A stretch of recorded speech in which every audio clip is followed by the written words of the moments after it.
3222053. Di dalam video ini saya akan menganalisis jurnal dan juga buku yang berkaitan dengan komunikasi bisnis.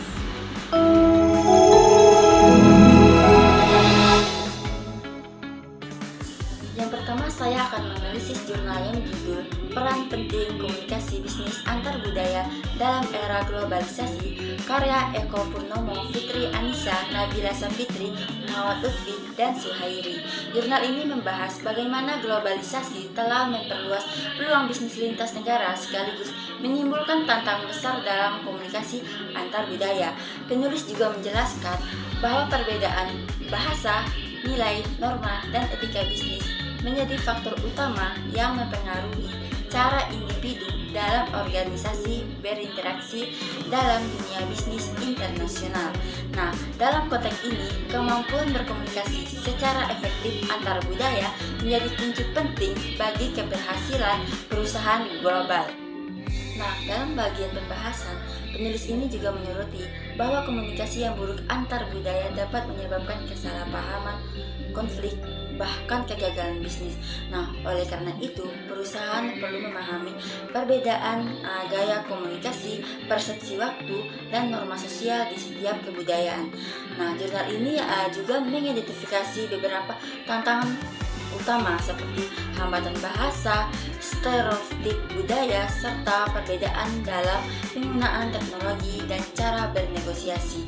Nah, untuk mengatasi hal tersebut, penulis menawarkan beberapa strategi, antara lain peningkatan pemahaman budaya melalui pendidikan dan pelatihan. Nah, pengusahaan bahasa mitra bisnis, serta pembangunan hubungan personal dan tim multikultural yang menghargai keberagaman. Nah, secara keseluruhan, jurnal ini menegaskan bahwa kompetensi komunikasi antar budaya merupakan faktor strategis dalam menghadapi tantangan globalisasi. Nah, walaupun terdapat kekurangan pada aspek teknis dan konsistensi isi, tulisan ini memberikan pemahaman yang jelas mengenai pentingnya kesadaran lintas budaya dalam dunia bisnis modern. Nah, pesan utama yang dapat diambil adalah bahwa keberhasilan bisnis global tidak hanya ditentukan oleh kemampuan ekonomi atau teknologi saja, tetapi juga oleh kemampuan manusia untuk memahami, menghargai, dan menyesuaikan diri dengan perbedaan budaya di dunia yang semakin terhubung. Sekianlah analisis saya dari jurnal tersebut. Terima kasih. Selanjutnya saya akan menganalisis buku yang berjudul Strategi dalam Komunikasi Bisnis karya Dr. Nani Persida. Nah, buku ini membahas secara sistematis konsep, bentuk, hambatan, serta strategi komunikasi yang efektif dalam dunia bisnis modern.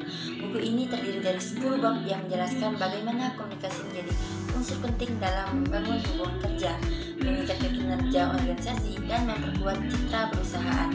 Nah, pada bab pertama, penulis memaparkan pengantar komunikasi bisnis yang menekankan pentingnya komunikasi sebagai dasar keberhasilan manajemen dan organisasi. Komunikasi ini menggambarkan sebagai proses dua arah antara pengirim dan penerima yang memerlukan kejelasan pesan, umpan balik, dan pemilihan media yang tepat. Selanjutnya, bab kedua membahas berbagai hambatan komunikasi baik yang bersifat pribadi, kelompok, maupun organisasi.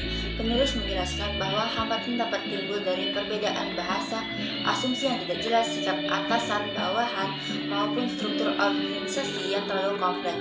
Solusi yang ditawarkan adalah penerapan prinsip 7C: clarity, completeness, conciseness, concreteness, coincidence, transcend, courtesy, dan 4S: soreness, simplicity, strength, dan sincerity untuk mencapai komunikasi yang efektif. Selanjutnya, pada bab ketiga dan keempat, buku ini menjelaskan perbedaan antara komunikasi internal dan eksternal. Komunikasi internal bertujuan menjaga koordinasi antara pimpinan dan karyawan, sedangkan komunikasi eksternal berfungsi membangun hubungan dengan pelanggan, mitra bisnis, dan publik.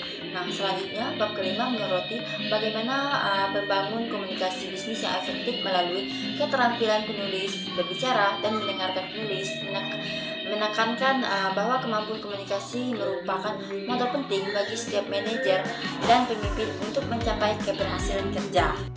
Dan bab-bab berikutnya 6-10 mengulas berbagai bentuk komunikasi seperti komunikasi lisan, inti, impersonal, penulisan bisnis, penanganan berita negatif, serta komunikasi lintas budaya. Nah, penulis juga menegaskan bahwa di era globalisasi, keberhasilan bisnis sangat bergantung pada kemampuan beradaptasi terhadap perbedaan budaya dan etika komunikasi. Nah, secara keseluruhan, buku ini juga memberikan pemahaman yang komprehensif tentang bagaimana strategi komunikasi bisnis dapat diterapkan secara praktis dan profesional. Nah, melalui pembahasan yang rinci dan disertai contoh nyata, penulis berhasil menunjukkan bahwa komunikasi yang baik bukan hanya sekadar pertukaran informasi, tetapi juga sarana membangun kepercayaan, kerjasama, dan reputasi yang kuat dalam dunia bisnis. Baiklah, sekianlah analisis buku dan jurnal yang saya lakukan. Bila ada kekurangan saya mohon maaf. Saya akhiri. Wassalamualaikum.